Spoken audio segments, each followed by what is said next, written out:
Hello, everybody. Welcome back once more to Anime Yay or Nay. I'm TheOutbackAl. I'm hot for justice. I'm Chibanyu. And I'm NV Jitters. And we are back again. We watched Tiger and Bunny this week. It was episodes 19 through 21, unless I'm completely mistaken, though I don't think I am mistaken today. No, you got it right. I know it. I know it today. Anyway, we're getting into some of the plot for the end of the show. I forget where we left off at 18, but as we're getting in now... Oh, yeah, we found out that Jake Martinez didn't kill Bunny's parents. So now we're back to square one, and everything sucks, and Bunny's going crazy because all of his memories are flippity-flopping all over the place. Things are bad. Yep. And they're only going to get worse. Oh, yes, they do, because Bunny is, going around trying to piece together what he can, and, well, who's the first person you would go to about that day? The guy you remember being taken to the Christmas tree with, obviously. Well, yeah. I mean, he talks to Tiger first, and they're going around kind of trying to retrace his steps a little bit. Yeah, they decide to go back to, the ice rink where Bunny was at before he came home, I guess, to his parents' death. Yeah. So they're having okay time until they get into a fight. As they do, I mean. Because Bunny overhears Tiger on the phone with Kaede talking about, I guess, how he's gonna quit work. And so, of course, Barnaby's like, "You don't trust me, do you?" And Kotetsu's like, "Listen, that's not what this is about." But then Barnaby leaves. Yep. Never a good time to bring up certain things, but he also, Kotetsu kind of smacks him a little bit. Oh yeah, he whams him. Yup. But, yeah. No one's having a good time today. But while they were there, it was kind of cute. Kotetsu bought him and Barnaby matching, Christmas pins. Yeah. Which is important for later, so. Yeah. And there was, I guess, Barnaby's like, "Oh yeah, this is where, Mr. Maverick took me, and we got our picture taken together," which is also important. Mm-hmm. A lot of importance. Quick thing about the Christmas pins. Yes. So those pins were also in the end credits, for ending one. Were they? I didn't watch the end credits. Yeah, they're reaching up to grab the pins before their hands clasp together. So I'm just kind of okay, either they were foreshadowing that or they put the endings in the wrong order. I didn't really watch the ending, so you could be right in either case, probably. Yeah, I just thought it was weird. I'm like, why put a thing like that we're not going to see, at the beginning before we actually see it at the end? I don't know. It's a weird thing. Who knows? Gotta bring it up. Decisions were made. But, so, Kotetsu goes looking for Bunny, but Bunny's nowhere to be found, and all the other people are like, "Oh, you must have gotten into a fight with him because he went missing, and he went over to see Mr. Maverick because, I mean, he was there, he should know what's going on with, you were with me the day my parents were murdered and whatnot. What do you remember from that day?" And Samantha's been trying to call, but, he's off with Mr. Maverick trying to figure things out, and, that's about the point where Samantha gets through to him, and he's like, "Hey, so I found a picture, and it's really confusing me because it's a picture of us in front of the Christmas tree together." And he's like, "What? That's impossible. Mr. Maverick took me to the Christmas tree." Mr. Maverick gave him some tea during all this time because he's been telling him, "Yeah, my memory's been slipping in and out, and I don't understand what's going on." So after he finds that out, Mr. Maverick spills the beans. Yep. He killed his parents. That was vague. Mr. Maverick killed Barnaby's parents. There we go. Much better reveal. We're going to keep that one. And yeah, apparently, Barnaby's parents found out that Mr. Maverick had, after starting Hero TV, ratings were terrible, and people still didn't like the next, so he aligned himself with a criminal organization called Ouroboros to stage crimes and arrests for the heroes so that they could get up in popularity. Barnaby's parents found out about this, oh no, and threatened to expose him, and then he killed them. Killed them both. Barnaby walked in while it was happening, and then he used his own next power to wipe Barnaby's memory. And he just did his evil villain monologue because he's about to do the exact same thing to Barnaby all over again and just wipe his memory again. That way, he doesn't know that he, Mr. Maverick, killed his parents. So evil. But yeah, and he's about to do the same thing. Well, he drugs his tea. That's how he's able to. Apparently, I guess he can't really do it on the fly that well. So he has to have, like, them in a position where they can't really resist him. Which, you know, of all the things to happen whenever, you know, your billionaire CEO, you know, decides to drug you. I mean, erasing your memories is probably the least horrible thing that could have happened to Barnaby in that situation. So, he then tries to do it to Kotetsu, because Kotetsu goes looking for him. He's like, oh, he might have met with Mr. Maverick or something, or Mr. Maverick knows him really well. I'm going to go see him and figure it out and see what's going on. And he's like, yeah, so we found out Jake didn't murder Barnaby's parents. What are we going to do about that? And yada, yada, yada, yada. And Mr. Maverick is trying to drug him with his tea, but Kotetsu is one of those people who just, you know, he never quite lets your plans work because he's an idiot. Well, no, not even that. He always goes based on instinct, and I think his instinct was telling him, don't drink the tea. Oh, no, it was not at all. He just kept getting distracted. And very luckily distracted. Because, like, he's like, goes to drink the tea. He's like, wait, do you have any cream? And he's like, well, here's some cream. And he's like, okay, add the cream. Okay, here we go. Gonna drink. Oh. No, wait, I gotta take a phone call. Oh, okay, now I'm gonna have my tea. Oh, wait, there's this thing on the ground. What's this? Oh, it's that pin that I bought. It must have fallen off my jacket. Whatever. Anyway, thanks for the tea. I didn't drink. I'll see you around. And Mr. Maverick's just like, oh, son of a bitch. But yeah, so he leaves to try to find Samantha, Bunny's nanny from before, who brought up the picture. And you know, apparently she's in the building, so he's like, he wants to go talk. He wanted to go talk to her because she was in the building, but then got I'm confusing myself. He got sidebarred by Mr. Maverick, and then Samantha was taken away by Mr. Maverick's evil henchman.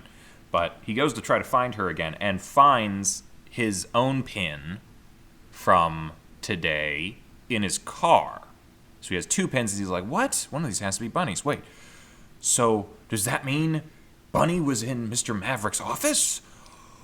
Oh, no. And then, you know, we're thinking he's going to go and be like, Mr. Maverick's the bad guy. But he calls Mr. Maverick. He's like, hey, that pin I found. Bunny was in your office. Probably when you weren't there. I mean, did you see any signs of a struggle? He's like, he doesn't get that Mr. Maverick is the evil man. And he just assumes that Bunny was kidnapped while he was in the boss's office without the boss knowing.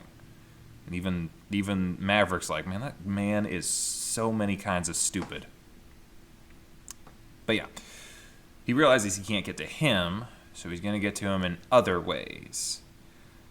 He calls him a couple different people, makes a couple different arrangements, and before you know it, other than Bunny, who's already been mind-wiped, all the rest of the people who know who Kotetsu is in the city, all the heroes, all the people on the staff at Hero TV who know about him are brought to a meeting, and Mr. Maverick is announcing, oh, we're going to have a brand new storyline. It's going to be really cool. Tiger's going to be the star of it. It's going to be really interesting. You're all going to play a part. It's going to be great. You're going to love it. Let's toast to that before I give you any actual details about this. He drugged all of them, and then he mind-wiped all of them to forget who Kotetsu was. Then he had Samantha killed. And blames it on Kotetsu. Yup. Which, I mean, Kotetsu... Public enemy number one. Yup. And that's pretty much where the next thing starts, because it's like, he's blamed for the murder. His face is all over Hero TV and every other media outlet saying that he murdered a 68-year-old woman and he's a homicidal next. Nobody remembers who the fuck he is. So Except for one person. Except for one person. We'll get there. We'll get there. Because they got everyone in the corporation to forget him. But everyone starts coming after him. And it's kind of fun to see like him go up against like his own buddies a little bit. Sad because they don't remember him, but at the same time it's always interesting to like see because like he knows them. He kind of knows a little bit of how to counter them a little. And that's always kind of interesting. But yeah, he's running. He's trying to be like, I'm Wild Tiger. Why don't you people remember me? And they're like, you're not Wild Tiger. That's Wild Tiger. Who's Wild Tiger? Oh my God. Who the hell is impersonating Wild Tiger? Because there's another Wild Tiger on the scene in a new evil suit. An evil black and pink suit. It looks a little dumb, actually, now that I'm remembering it. But yeah, he goes up against Sky High. He goes up against Dragon Kid and Origami Cyclone. He goes up against Blue Rose. Fire Emblem didn't do much other than just, comment some stuff about Tiger, not Tiger. But yeah, I feel like he could have tried a little harder. But yeah, Kotetsu gets away and hides as a homeless person until he finds a taxi with his old manager in it. And he's like, hey, I don't know what's going on. Nobody remembers me. What should I do? And he's like, well, I remember you. And they figure out that it was Maverick all along. And because it was announced on TV that Bunny was out at Maverick's place or something while he was recuperating from mind wiping. Well, the public doesn't know about the mind wiping, but we know about the mind wiping. And yeah, Bunny's out on the warpath, or at least will be very soon. And Tiger is like, I gotta jog everyone's memory somehow. So I'm gonna dress up as Wild Tiger, go up on the roof of Hero TV, and hopefully I can jog everyone's memory before we all get into a giant fight and then they kill me. Also, Kaede's in town because she saw her dad was a murderer on TV and decided to go in and try to convince everyone that he's not. Well, the grandma told her finally that your dad's Wild Tiger. Yeah, Yep. that was a big reveal. Yeah. This guy, your dad's a murderer. No, he's not. He's Wild Tiger. How's that better? Is that she what pretty much- actually was the line that was said in the show? No, I'm in just the dub? I'm being a dick. Okay, I mean, I'm still watching the sub, so I don't know what was actually said. I mean, in the dub, she pretty much said that, no, your dad could never be this way because he's Wild Tiger, and that's why he's always in the city trying to protect people because he's a hero. He's a hero. Yeah. Yep. So yeah, that's where we're currently at. We're at the crossroads. Oh, there's one more important thing too. What? Lunatic actually saves. Oh shit! I forgot. Kotetsu. Yeah, he was dead to rights with New Tiger, Blue Rose, and Fire Emblem were breathing down his neck, and suddenly Lunatic comes in. He's like, "Hey, look," and he's like, he's still an ass, but he's an ass on his side today. He's like one of those like lawful neutral people who it's like, you don't like dealing with them, but at the same time, it's like when you're on the side of right, I guess, it's like they'll be on your side. Yeah. It's like he's definitely the one to go after, like, to make sure that those who are innocent won't get wrongfully convicted. Yeah. Yeah. So, I mean, yeah, you can't say the guy's like pure evil. No, it's just he's just very misguided. Yeah, has a very warped sense of justice.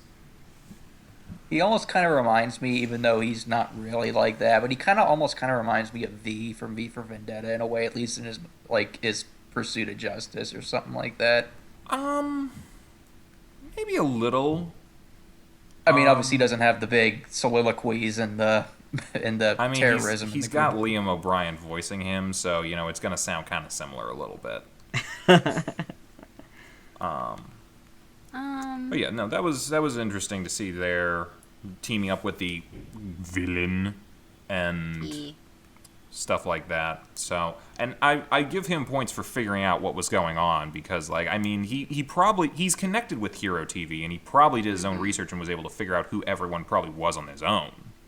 Yeah. But, yeah, and then he's like, okay, we can't find... He was like, let's see here. Let's look up stuff about Kotetsu. Oh, I can't find anything. Let's look up stuff about Tiger. Access denied. He's claiming to be Wild Tiger. I can't get any information on Tiger. And suddenly, this guy is a ghost out of nowhere Well- and doesn't understand what's going on. And he's like, fishy. I think it's just that, like, certain people from Apollon Media are probably within their employee database, but they're probably not listed under anything specific.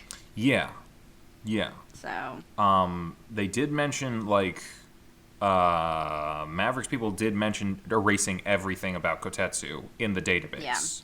But, and he definitely erased the memory of the people who he knew who Tiger was. right. But this other guy probably had already figured it out without letting anybody know he knew. And that's probably how he was able to piece together some of this other stuff. Well, and as a judge who's basically playing, like, a vigilante justice kind of character, like, he's technically not really tied to anyone else, so he's kind of a wild card in that situation. Yeah. I mean, at the So- very least, we know that since technically he knows Kotetsu hasn't done anything wrong, he's not going to go after him on this one. So that's something, I guess. But yeah, we're gearing up to possibly a very big fight coming up because all the heroes are there on the roof. Kotetsu's there in his old wild tiger suit. And, Or as I like to call it, his old hand-drawn suit versus his new CG suit. that's a good point. Yeah. Yeah, so it's either going to gear up to a big fight, and then Bunny's going to come in and fight, and all sorts of other things are going to fight. We don't know who Tiger is now. New Tiger. Evil Tiger. I don't know. 'Cause I dude don't doesn't think it's talk either. anyone. I think it might just be, like, a replicate of his new suit, just, like, that it's memorized all his mannerisms. It's an empty Like, the suit. neck cracking. Yeah, I And think things it's like empty. that. Yeah, they definitely, whatever is in there, definitely watched a lot of Tiger footage, so. I'm thinking like remember how Maverick said he used like Bunny's parents like research to create like suits of Yeah, they're tech. yeah. Yeah, the nanometal suits. Yeah, that was what made the first hero suit, so they're probably still using some of the tech from that robotics company. Yeah. Another interesting side note, so, Kaede's powers change when someone, like when she comes into physical contact with someone. Yes, they do. So, Maverick touched the top of her head. Oh now no, she she's has gonna the power MIB to flashy change thing memories. everyone. Oh geez, I didn't even think of that. So I was just like, oh. Yeah, she runs into Mr. Maverick and just like, he kind of like pets her on the head. It's like, oh, Barnaby needs to do other things right now, little fan, whatever. I'm like, dude, you just sealed your fate. That's why you don't touch people in public. Just whatever's going to happen, it's going to happen bad. But yeah, she might just start unknowingly altering everyone's memory in the city. Yeah, and That then could be really basically bad. letting everyone know who her father is. Oh, that could be bad. Well, I mean, Well, I mean, everyone Here's- knows who Barnaby is already. yeah, that's true. Here's like just because Kotetsu's name is out there. If it's revealed that he's not the murderer and that he is in fact Wild Tiger, his identity's out there then. So I don't know. With all the crazy going on surrounding him, his ratings might shoot up. yeah, you never know if he gets his name back. Yep. Oh, he'll get his name back. Oh, you think this is gonna be a happy ending, don't you? Well, it's gonna be a bittersweet ending. That Maybe. much I can tell. How sweet? But it's Just riding off into the sunset, or him and Barnaby gonna No, I just said start? bittersweet. Bittersweet. Oh, bittersweet. So he's gonna die. I see. No, it's gonna end with things not being bad, but with it not necessarily being happy. Well, what's the bitter part and what's the sweet part? You gotta elaborate. Someone's gonna be retiring, probably. Someone's or at gonna be least quitting. retiring. Oh no. Probably not who we think. Well, who do we think it is? I don't know. Probably one of our two main guys. I'm just saying. Barnaby just got started. How can he Doesn't retire? mean he can't quit. Oh, so many theories. Do we still think Lunatic's gonna be the bad guy? No. Yeah.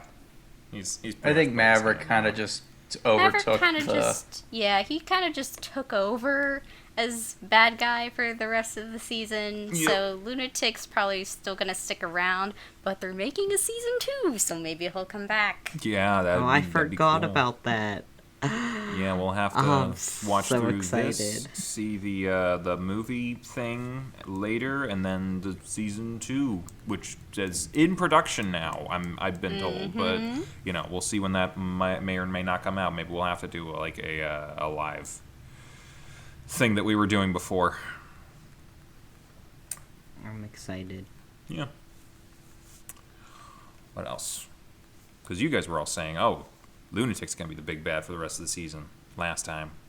Well, Oh, I you remember don't Things la- change. play up the. Well, you usually play up your big bad in like the opening credits, and he's like the only person that we really see in both the opening for like part 1 and part 2. Yeah. So My Yeah. guess is they're gonna probably finish up. If I had to guess right now, they're probably gonna finish up the Maverick storyline by episode 24, and then episode 25 will be the final showdown with Tiger and Bunny versus Lunatic, because they have that shot in the opening where they both attack him at the same time, so that might key into it. Maybe. a lot of times they'll do shots like that, but they actually won't even appear in the episodes. Yeah. I think Like that's they're just just like for dramatic effect. I think using clips from the actual show tends to be more of an American thing Yeah. from back in the day, whenever they had to like redub a lot of intros and that, and they couldn't quite get whatever they were doing to work with the footage, so they would just like cut out from the Japanese intro and then just insert clips from the actual show. Oh yeah, like Tokyo Mew Mew's opening, English and the original, completely different. Yeah. That was when that was still popular. Mm-hmm. Kind of that was like probably some of the last ones that really got redone a whole lot. I mean, nowadays I think like, other than like some kids shows which might get a different theme every now and then, I feel like most anime nowadays just comes with the Japanese intro still intact, even in English. Yeah, I think mostly for that, it's mostly just it's a lot harder to write an original song. Also, it's like, how do you like translate like certain songs into something that like is catchy for a kid? You could And plus, a lot of always- the times Oh, go ahead. No, you go ahead. No, I was gonna say a lot of the times the show that they changed the openings for in English, they were on 4Kids, and 4Kids made a lot of questionable decisions with their treatment of anime when they brought them over. I'll give you that, but they also made the Pokemon opening, which, quite frankly, is better than the Japanese by far. That's like their biggest claim to fame. Otherwise, for every Pokemon theme, there's the pirate rap of One Piece. Okay. That's fair. No, but yeah, it all depends on the person working it. Because like, you don't always have to. I don't always remember the English versions ever like being that complicated. Usually it would just name the show and do some stuff. Like, they usually didn't go into a whole lot of detail of what was going on. Like, you do guys remember like this was not for kids, but like the Digimon intro. I was just about to say that the Digimon Yeah, that's intro. it's like, let's just say Digimon Digital Monsters like 18 times. Digimon Like, people Digital will know the name of this show by the end of it. Or like, going back to 4Kids, there was the Yu-Gi-Oh opening. Which I remember that really one. didn't have a whole lot of lyrics to it. They had like 2 or 3 lines, but it was just mostly like orchestral stuff. And actually both of those, the Digimon and Yu-Gi-Oh, kind of evolved with each season a little bit. At least for their original shows and whatnot. They kind of, like, Digimon season 1 through 3 was pretty much the same theme song. They just like modified it every season to make it fit a little bit more with whatever was going on in that season. The same thing with Yu-Gi-Oh, at least with, before they got to like GX and all the other stuff. It was all the same theme song. They just kept like adding little different things to go with the differing visuals. And it works. So get a lot of bang for your buck out of that. I mean, even Power Rangers does that a little bit. Yeah. Power Rangers definitely had the best English openings for like a Japanese import. Yeah. Do we have any guesses for how Tiger's gonna get them to remember that he is, their friend and everything? I don't think I'm already really allowed to speak here. I mean, I already said what I thought, because Kaede now has memory-altering powers. So she's just gonna make everyone a vegetable. So I mean, but the thing is what exactly is she gonna make them remember? well, I think it's like, she's probably just gonna make them remember, like I said, she might have it be to the point that maybe they all now know who Kotetsu is. Like, he's Wild Tiger. Maybe. I mean, Like, that might be how his identity reveal comes about. I know earlier in the episode when he was talking to Blue Rose, I think he was starting to maybe jog her memory, like talking about like the Tao and like all that stuff, and like she was putting down her guard. But then that's when the fake Wild Tiger attacked him, and that just ruined everything. So maybe that's the key. Just try and trigger memories of what they went through to see if that jogs their memories. Yeah. Yeah, I don't think Maverick's powers are infallible, because, like, Bunny's memories were already starting to, like... He was being brought up, like, all these contradictions with, what physical evidence there was of the past and the things that were going on and what his memories were. And since they didn't really match, they were starting to melt away a little bit. Like, with the thing with... Jake's hand, and then Samantha talking about, like, hey, no, he wasn't at the tree, I was at the tree, and, like, suddenly everything's sort of like, what the hell is going on? So, if you inspire enough contradiction in, like, I guess some of these memories, they'll start to break down, and eventually you'll start to piece it together. But I don't think they have 20 years to do that, that it took for Bunny. Yeah. So. Like, I figure there's gotta be some way to make it happen on a large scale, but I'm not sure how. Yeah. Guess we'll have to find out next time. Do we have any other thoughts on these episodes and the things that have been happening and the hootenanny that's been going down?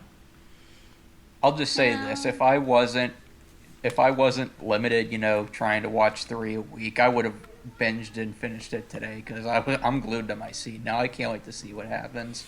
Oh, no, I have to take a break. I have to take a break. If I do more than 3, I'm gonna... People yelling right outside the window right now.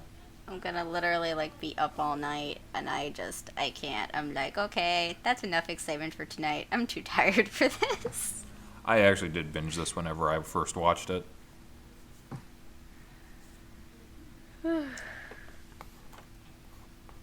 I like doing it weekly. Yeah. Speaking of weekly, I think next week is the last time that we're going to be watching Tiger and Bunny for now, because we're going to be finishing up with episodes 22 to 25. It's 4 episodes. It's a little more than normal, but, it's I think that's, yeah. I mean, there's no real point going 22 to 24 and then just having 1 episode for the week after. But after next week, we're going to need a new show to watch. So we brought up last week about doing a poll for the viewers at home to vote on what we should watch next. And we've narrowed it down to 3 choices for you guys. Option number 1, Baka Monogatari. What is this show about? Well, don't all jump at once. I was gonna say, I have no idea what this show is about. It's really part should of a have brought these up. long-running series, and I think it has something to do with like fantasy or mysticism, or it's very popular among the hardcore anime community, but I don't know much about it, to tell you the truth. Do you want like an my anime list description? I just brought it Sure. up. Kiyomi Araragi, a third-year high school student, manages to survive a vampire attack with the help of Meme. Their name is Meme. Meme Oshino, a strange man residing in an abandoned building. Though being saved from vampirism and now a human again, several side effects such as superhuman healing abilities and enhanced vision still remain. Regardless, Araragi tries to live the life of a normal student with the help of his friend and the class president, Tsubasa Hanakawa. So, yeah, magic, high school, vampire attack, Okay. something. I'm just thinking of that one Spaceballs quote. Did you get all that? Good. Good. It says, Moving on. Well, it follows Araragi as he attempts to help those who suffer from supernatural maladies. Oh, so it's like John Constantine. Sure. Do you know who John Constantine is? No. How dare you? I'm insulted. Anyway, that's option 1. Option 2 is Paranoia Agent. The infamous Shonen Bat, or Little Slugger, is... Oh, God, pop-ups. Is terrorizing the residents of Musashino City, flying around on his rollerblades and beating people down with a golden baseball bat. The assailant seems impossible to catch, much less understand. His first victim, the well-known yet timid character designer Tsukikiki Saji, is suspected of orchestrating the attacks. Believed only by her anthropomorphic pink stuffed animal Maromi, Tsukiko is just one of Shonen Bat's many victims. As Shonen Bat continues his relentless assault on the town, detectives Keiichi Ikari and Matsuhiro Manewa begin to investigate the identity of the attacker. However, more and more people fall victim to the notorious Golden Bat, and news of the assailant begins circulating around the town. Paranoia starts to set in as chilling rumors spread amongst adults and children alike. Will the two detectives be able to unravel the truth behind Shonen Bat, or will the paranoia get to them first? See, that was a little bit of a better synopsis that they had there. I want to point out this is one that was actually made by it's the only series that was ever created from Satoshi Kon.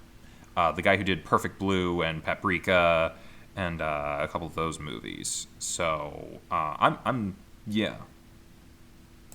I think that'd be an interesting one. I think I described it poorly, but Bakemonogatari probably is an interesting one as well. But yeah, and then our last one that we are having as an option is Tatami Galaxy.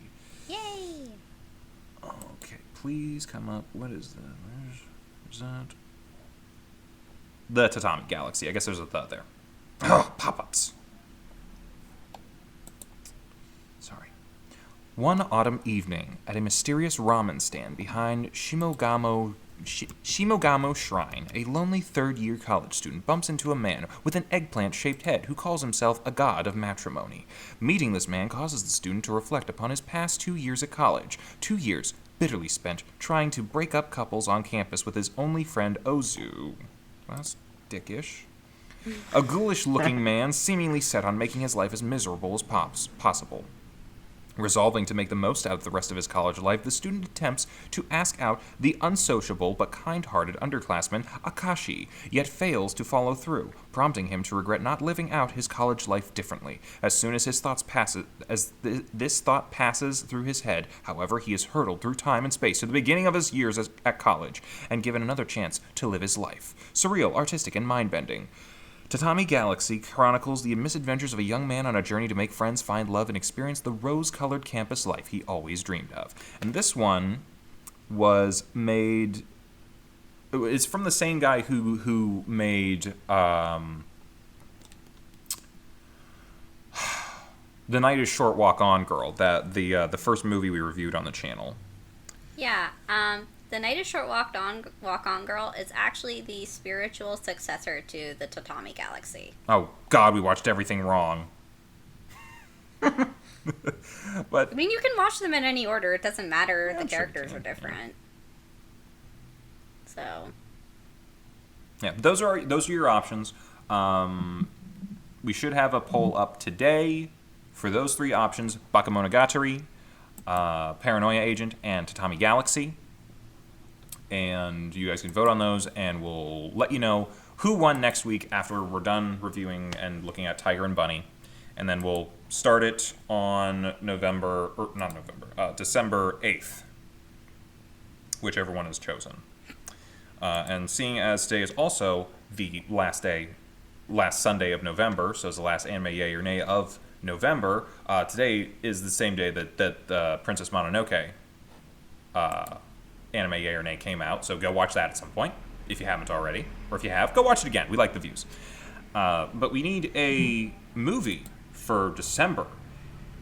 And, you know, we threw around, we have a couple different options, but I was kind of wondering, since, you know, December, since Disney bought up Star Wars, December's kind of become a bit more of a Star Wars month than anything else, and, you know, Rise of Skywalker is also coming out, so, you know, I think it'd be interesting to go back and watch one of my favorite versions of Star Wars, the 2003 Star Wars Clone Wars TV series, which, if you're too young, or if you don't know, or if you do know, hey, we'll explain it anyway. Genndy Tartakovsky, the guy who made Samurai Jack and Dexter's Laboratory, made a series of Star Wars short cartoons that were shown between full-length shows on Cartoon Network between 2003 and 2005, and they chronicled the Clone Wars between the prequel movies Attack of the Clones and Revenge of the Sith. And actually,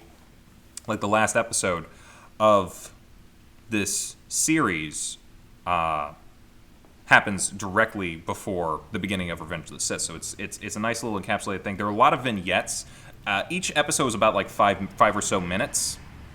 So in total, for 3 seasons and 25 episodes of content, it's only about 2 hours and 15 minutes long. So it's essentially a movie. So we were thinking about watching that. Because, hey, it's animated, it's got space samurai, and, you know, of a lot of Western animators, Genndy Tartakovsky definitely has a lot of anime leanings for his animation style and stuff. Also, George Lucas borrowed a lot from old samurai movies when he was first making Star Wars, so without a doubt. There's that. I mean, he borrowed pretty much everything to make those movies. Mm-hmm. Did you guys ever see, it was a comparison of the Death Star trench run with,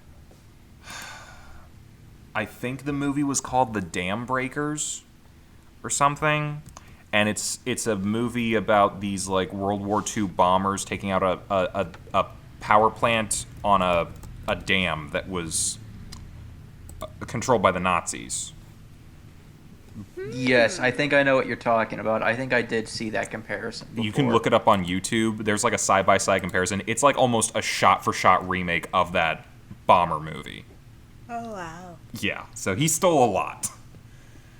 But he repackaged it so well. But yeah, so do we really need motorcycles out right now? So yeah, we'll be watching that for our movie of December.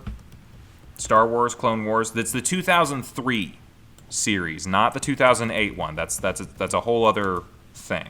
So it's a whole other can of worms. It's getting a season 7. Yep. Yeah, one's 2D, the other one's CG. So watch the 2D one. Yes, and it's not Star Wars: The Clone Wars, the film, which was it's just called Star Wars Clone Wars. Don't put the Star word Wars the Clone in. Wars. Put in 2003 if it helps, but you should be able to find it. It's a 2D animated thing, so you know if you see CG, that ain't it. And I haven't personally checked yet, but you should be able to find it somewhere, whether it's on YouTube or somewhere online, where you can find all of it as one big giant movie-length piece of work. And it's I haven't watched it in a while, but I loved it when I was a kid. I think I remember, like, I don't know, I don't think it was me, but I think it might have been my brother. But I think he watched all of it on YouTube, like, way back in the day. Mm-hmm. But that was a long time ago, before copyright things, so who knows if it's still up here. I mean, it's weird because, like, sometimes... I don't know. It's weird what YouTube will copyright and what they won't. It's very inconsistent because, like, me and Yin, on a number of occasions, have looked up old episodes of, like, Kim Possible or something on YouTube, and you think Disney, oh, they are going to have the copyright bots like it's nobody's business. But no, they're all up there. It is weird. But The last The time thing I is- checked, they still have it. Yeah, the thing is like, with Disney, it, like, depends on, like, what properties they're currently airing, and, like, what stuff is kind of already done. yeah, I get that. It's still just, I don't know. It's a little, to be fair, this thing hasn't been on the air in over like 10 years. Yeah. So I'm more than willing to bet that the probably not too many copyright bots attacking it right now. So, And even though Disney owns Star Wars, that show technically didn't belong to them. I think it was a Warner Brothers property. well, yeah, it was Yeah. made by Cartoon Network. Cartoon Network's owned by Warner and all that other stuff, and they're a completely separate entity. So I think they might still hold the copyrights for that. They probably do, so... Yeah. Which Because was Yin got Disney probably Plus, also and why we were looking it's around for like different stuff because they own basically Marvel and Star considered Wars part and of Fox, Star so Wars all the Legends. Simpsons are on Disney And also Plus. I won't go on Weirdly Disney enough, Plus. but they don't have Spectacular Spider-Man, which is my favorite Spider-Man series, because I guess that was owned by Warner Brothers because it originally aired on the CW. Mm-hmm. And though it got like syndicated to Disney XD, so they should have had some claim to it. But I guess Sony holds all the rights to that because it's on Sony Crackle. Have you guys heard of that? Well, because Sony No. owns the rights to Spider-Man. They do, but they gave up like every other Spider-Man show. Yeah. To be Just fair, not that some one. of those Spider-Man shows were produced by Fox, so that might be why they have them. Yeah. Because like I know the '95 Spider-Man was produced by Fox. Anyway, we're getting into corporate structures and who owns what now, and you know that's always a Well, tangled web. Ha! Yeah. Spider-Man puns. well, let's just face facts. Like, the corporations who run our entertainment industry is basically just a big bungling mess of just who owns what and, like, Yep. what companies own what other companies. And, Yup. like, basically you could consider something like a completely separate entity, but it also be owned by an even bigger corporation that owns, like, several other stations. Yeah, that's what we've been dealing with Sony and Madoka, so. Yeah. But yeah, so vote next week or this week technically for what we'll watch next week between Bakemonogatari, Paranoia Agent, and the Tatami Galaxy, and go find Star Wars Clone Wars, the 2003 from Gendy Tartakovsky, and watch that for a movie for next month. I think that's it. Next week we'll be watching The Last of Tiger and Bunny, episodes 22 to 25, and figuring out, how's this series going to end, or how is it going to end for now, as because they apparently have not only a sequel movie but a sequel in the works. Yep. Yep. All right, that's it. Bye bye, everybody. Bye. Hey, thanks for watching, and if you haven't already, be sure to subscribe and ring the bell icon for notifications. If you enjoyed this video, give us a like, and if you haven't already, check out some of our previous episodes, our daily gaming videos, or our parody series Madoka Magically Abridged. See you next time!